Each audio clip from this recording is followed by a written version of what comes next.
Unlike a prayer contract, which uses Tamahagane as a catalyst, a demon contract uses the human soul.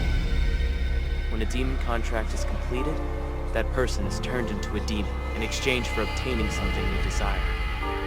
In the Valbano War 44 years ago, those who signed demon contracts were used as weapons.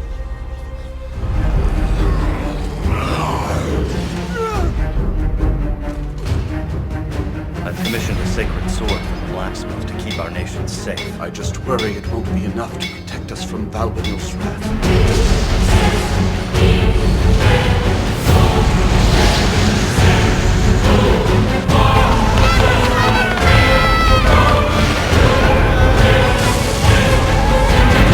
Damn it! The only reason we tolerated that demon of yours is because you're forging this sword for us! It's not an easy job I have before me. Valbanil does return.